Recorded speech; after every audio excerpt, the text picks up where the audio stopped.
제가 성경을 해석하는 신앙적 기준으로 네 가지를 말씀을 드렸습니다. 첫 번째는 어떤 본문이든지 간에 예수 그리스도의 조명 아래에서 성경을 해석해야 된다. 이 말씀은 예수 그리스도의 삶이 나타내는 희생과 섬김과 봉사, 즉 예수 그리스도의 자비로우심과 사랑의 빛 아래서 성경을 해석해야 된다. 두 번째는 어떤 본문 말씀이든지 간에 지금까지 어떤 신학자도 어떤 신앙의 선배들도 해석을 하지 못한 보화들이 숨겨져 있다. 그렇게 볼 때에 성경에서 다른 분들이 찾아내지 못한 신선하고 또 창의적인 해석이 가능하다, 이렇게 말씀을 드렸습니다. 신앙적 기준 세 번째는 본문과 대화하고 해석에 어려움이 있을 때 하나님께 기도하면서 질문해야 된다. 질문하지 않는 성경 해석은 매우 왜곡되고 잘못된 결론을 내릴 수가 있습니다. 그리고 네 번째, 마지막으로 신앙적 기준은 그 성경 말씀을 해석할 때 하나님의 영광이 되고 사람에게 덕이 되어야 된다, 사람에게 은혜를 끼쳐야 된다라는 기준을 말씀을 드렸어요. 이 시간에는 신학적인 기준에 대해서 말씀을 드리려고 합니다. 성경을 해석할 때에 첫 번째 신학적 기준은 본문에 나타난 이야기의 상황과 배경을 잘 공부해야 된다라는 내용입니다. 시대적인 또 공간적인 상황과 배경을 잘 들여다 보아야 된다는 말씀이죠. 예를 들자면 민수기 2장에 사람들의 수를 계수한 내용들이 나옵니다. 또 에스라 2장에도 포로에서 돌아온 사람들을 계수한 내용이 나와요. 그러나 민수기의 내용과 에스라의 내용이 다르다는 것을 우리는 생각을 해야 됩니다. 왜냐하면 그 시대적 상황이 다르기 때문이에요. 시대적 상황이 다르다는 것은 그 숫자의 정확성이나 또 그 숫자가 갖는 의미들이 다를 수 있다는 것을 말하는 것입니다. 또 장소에 대한 것도 마찬가지예요.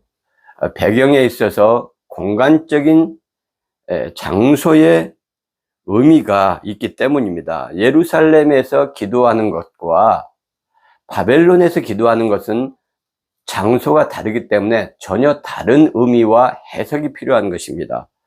열왕기상 8장에 보면 솔로몬 왕이 예루살렘 성전을 짓고 나서 하나님께 기도하는 내용이 나옵니다.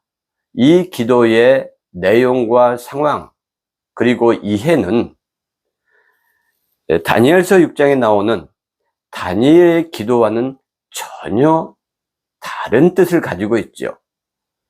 이처럼 어떤 말씀이든지 간에 그 말씀이 기록된 상황 그리고 그 말씀이 의미하는 것이 시대와 공간적인 배경에 따라 다르다는 것을 이해하는 것이 상당히 중요하다고 할 수 있습니다.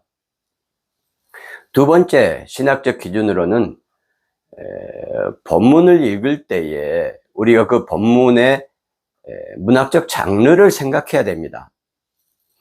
시편과 잠언과 그리고 역사를 동일한 이해를 가지고 바라보면 안 되겠죠. 또 성경에는 많은 문학적 기법들이 사용되고 있어요. 비유나 은유 같은 것들이죠. 마가복음 16장에 보면 믿는 자들은 이런 표적이 따를 텐데 뱀을 집어올리고 또 무슨 독을 마실지라도 해를 받지 않을 것이다 라는 말씀이 있죠. 이것은 명확하게 비유의 말씀입니다. 믿음의 중요성을 강조하는 것이죠. 그런데 미국 켄터키주에 어떤 목사님이 계셨어요. 제이미 쿠츠라는 목사님이셨는데, 이 목사님은 뱀을 아주 잘 다루었습니다. 그래서 내셔널 지오그래픽이라는 유명한 채널에 나와서 뱀을 다루는 모습을 보이기도 하고 그랬습니다. 이 목사님은 믿는 사람들은 뱀을 집으며 어떤 독을 마실지라도 해를 입지 않는다는 이 말씀을 문자 그대로 받아들였습니다. 그리고 뱀에 물렸어요. 뱀에 물린 이후에도 이분은 치료를 거부하였습니다. 그리고 돌아가셨어요. 성경을 어떻게 보아야 할지, 하나님의 말씀을 제대로 이해하지 못하면, 그리고 내 방식대로 곡해할 경우에 이런 끔찍한 사건이 일어날 수 있는 것입니다. 신학적 기준의 세 번째는 말씀의 앞과 뒤, 전후 맥락을 살펴야 된다는 것입니다. 문맥을 고려해서 읽고 해석해야 된다는 내용이죠. 이런 예를 들 수가 있습니다. 아주 박살을 내라, 나이스 라는 말이 있다고 치자고요.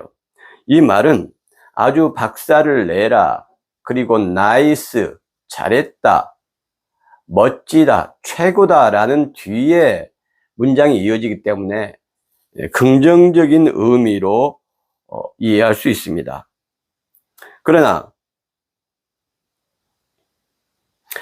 아주 박살을 내라, 그 다음에 이 호랑이가 물어갈 놈아, 이렇게 뒷문장이 이어진다면 이것은 아주 박살을 내라가 응원을 하거나 또는 지지하거나 성원하는 내용이 아니라 그렇게 하지 말라, 그렇게 해서 되겠느냐라는 의미를 갖는 것이죠. 문장의 맥락을 살펴야 되고 앞뒤, 전후, 좌우의 의미를 따라서 문장을 해석해야 된다는 뜻입니다. 그 다음에 네 번째 신학적 기준으로는 반드시 원어를 깊이 있게 연구해야 한다는 것입니다. 예를 들자면 성경에는 구약성서나 신약성서나 간에 복이라는 말이 굉장히 많이 등장을 합니다. 그리고 우리는 다 복받기를 원하고 바라죠. 그러나 구약성서의 복이란 단어는 원래 바라크라는 단어에서 발전된 용어입니다. 즉, 무릎을 꿇다라는 의미를 갖는 단어가 바라크예요. 그래서 구약의 복이라는 것을 이 원어적 의미를 따라서 생각을 해보면 다른 사람을 나에게 무릎을 꿇리는 것이 복이 아니라 내가 다른 사람에게 무릎을 꿇는 것, 또는 내가 하나님의 말씀에 무릎을 꿇는 것이 복이라는 것을 알 수가 있습니다. 우리가 생각하는 복 또는 한문의 복자의 의미와는 상당히 거리가 멀다는 것을 알 수 있어요. 신약의 복이라는 단어도 마찬가지입니다. 이 마카리오스라는 단어가 사용되는데, 이 마카리오스라는 단어의 의미, 아주 중요한 세 가지 의미는 첫 번째, 세상의 근심과 걱정으로부터 멀어지는 것입니다. 그리고 마카리오스가 의미하는 두 번째는 신과 소통하고 신의 뜻을 잘 아는 것이에요. 그리고 세 번째, 마카리오스가 갖는 의미는 신의 기쁨에 동참하고 신의 기쁨을 내 기쁨으로 만드는 것입니다. 그러니까 성경에 의하면 하나님께서 우리에게 원하시는 것이 무엇입니까? 하나님의 뜻이 무엇일까요? 그 뜻을 잘 알고 그 하나님의 뜻과 기쁨을 내 삶의 기쁨으로 누리면서 그 하나님의 뜻이 완성될 수 있도록, 성취될 수 있도록 내가 내 삶을 살아가는 것, 그것이 마카리오스인 것이죠. 부자가 된다거나 높은 자리에 올라간다거나 남들은 다 병이 들어서 아프더라도 나만은 병들지 않고 건강하게 산다라는 것이 마카리오스의 의미가 아닌 것입니다. 그 다음에 다섯 번째로 신학적 기준을 말씀드리자면, 성경 해석은 반드시 논리적인 근거가 명확해야 된다라는 것입니다. 은혜를 위해서 또는 성도들이나 내가 감동받고 그렇게 하기 위해서 성경적 논거가 부족함에도 불구하고 억지로 해석을 하는 것은 매우 잘못된 해석이라고 할 수가 있는 것이죠.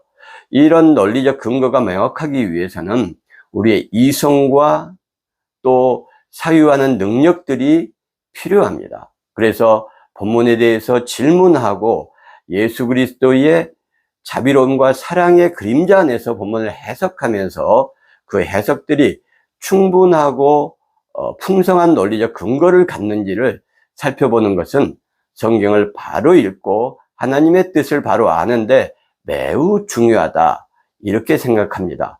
이런 신학적 기준을 명확히 세워서 성경을 읽고 그리고 살아갈 때에 우리 신앙인들의 삶이 더욱더 풍성해지고 행복해질 수 있을 것이라고 생각합니다.